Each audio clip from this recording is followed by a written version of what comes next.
Well, since you guys love my tech stuff so much, these tech talks, reviews, and, well, general stuff in the PC world are going to go up every Friday, it seems. Anyway, enough of that, let's go on with the main video. Some designs are classic simply through reliable build, legendarily widespread adoption, and this in many ways could be considered the Ford Model T of CPU coolers. This, the Hyper 212 Evo by Cooler Master. Inexpensive, reliable, and well adopted into builds by the millions.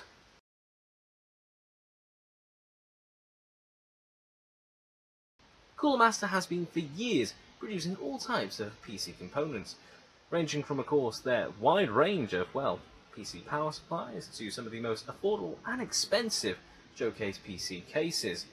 And, well, you've got their wide range of cooling products, their namesake. Producing both liquid and air cooling products, none have as much notoriety as the Cooler Master Hyper 212 Evo. Coming out back in 2011, this has been serving some of the first Core i5s to today's 9900Ks and Ryzen 9s. But is it all that it's cracked up to be?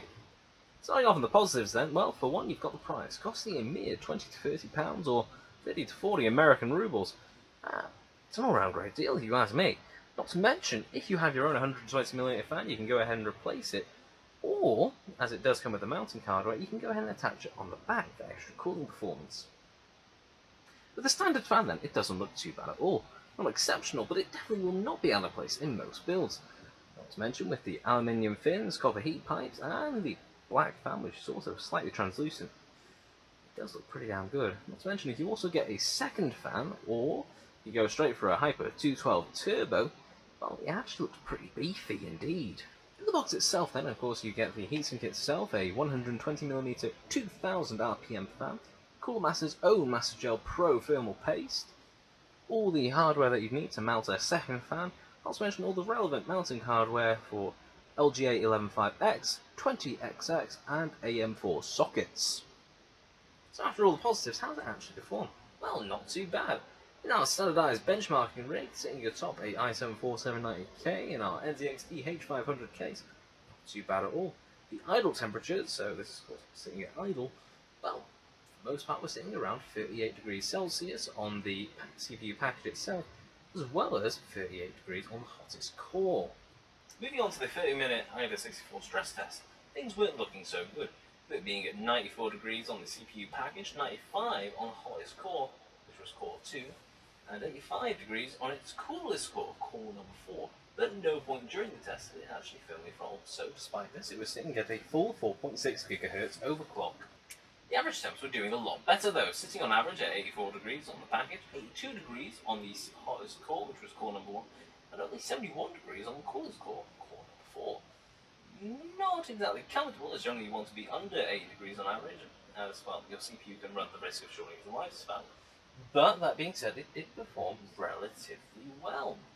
And not to mention it kept it relatively cool at least. So you have an affordable, gets the job done CPU cooler. Where's the big list of downsides? Well, we'll get to them in a minute.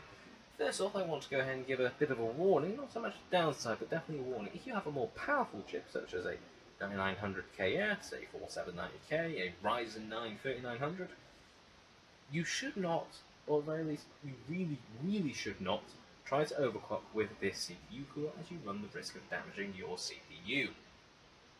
Now to the cooler itself, it's also a huge dislike for me personally. It's not the worst system in the world, but trying to go ahead and mount it using nuts and bolts are impossible to do by hand, or with a pair of pliers, simply because you've gone ahead and lost the little tool they give you. It's a tiny little thing that goes on the end of your screwdriver. It makes it an absolute nightmare, especially if they supply you that tool over a decent wrench.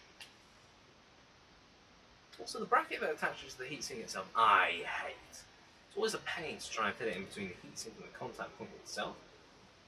Not to mention just trying to adjust the peg so you've got the correct socket set up. And the amount of times I've been screwing it down and the bracket itself comes loose and away from the heatsink, which means you have to unscrew everything, put it back on the heatsink correctly, lock it back into place because it slots into the heatsink, then start again. Just please, Cooler Master. Any other mounting system, I will take it. Other issues are the included fan. Now, much be my one, but mine is incredibly whiny, and that's me saying when I've got 3000 RPM fans sitting in my rig that I often run at full bore. So those that drive me up the roof, is this. The Hyper 212's Evo is found because it is incredibly whiny. Just drives me up the roof, I tell you. Also, those of you that are in mini ITX and micro ATX builds might have a bit of a struggle trying to fit it because it's 159mm tall. For reference, that's almost as tall as the NHD-15. Yeah, not exactly a small boy, so you may struggle to go ahead and fit it, so mileage may vary. I mean, yeah, unless you're willing to go ahead and cut a big hole in your case to have it like an American hot rod with a heatsink sitting outside, like, you know, a big bug catcher or something, but still, space restrictions do apply. However, those of you that do use liquid metal, myself included here, well, whilst you can in theory use liquid metal on this CPU heatsink, as it does in fact contact the heat pipes directly on the bottom of it, you have to be exceptionally careful as, well, the aluminium mounting bracket also contacts the CPU itself. So, whilst you could use it, you have to be very careful because you're very likely to actually erode and damage the mount itself and, you know, likely void your warranty. For those of you complaining, ugh, no RGB, where's my 1,000,001 adjustable light? Ugh. Well, I suggest you go ahead and pay a premium and get the Hyper 212 RGB Black Edition. So that moment when you realise there's like 100 SKUs of the Hyper 212. So, time for closing thoughts. I give the Cooler Master Hyper 212 Evo a 6 out of 10. Now, don't get me wrong, as a budget cooler, it is absolutely wonderful. But I give it a 6 as it is a nightmare to install. It whines, it comes with a whole host of caveats, but it is incredibly affordable. Not to mention it does a pretty adequate job of cooling. And for more mid-tier processors, you can likely also do a fair bit of, you know, overclocking on it, or even as a stopgap until you go ahead and get a much better cooler, especially if you need, you know, decent cooling performance now. I mean, hell, for the first 3 months of my rig, it was actually my main cooler, you know, up until the point I got my NHD-15. And well, after that, well, I guess it's probably going to go ahead and serve life in a server or something. Well, because I'm not going to put it to waste. But I do plan to build a server at some point to increase my storage capacity. Stay tuned for that. But anyway, this has been the 117th Con. Thank you all for watching. If you wanted to go ahead and buy what was featured in this video, links will be in the description. And, well, like if you liked it, dislike if you disliked it. Feel free to leave a comment if you've got a thought or a question. Make sure you go ahead and hit the subscription as well as the notification bell to stay tuned for more gaming, tech, and reviews. As mentioned, feel free to check out my Facebook and Twitch page to go ahead and stay tuned for upcoming live streams.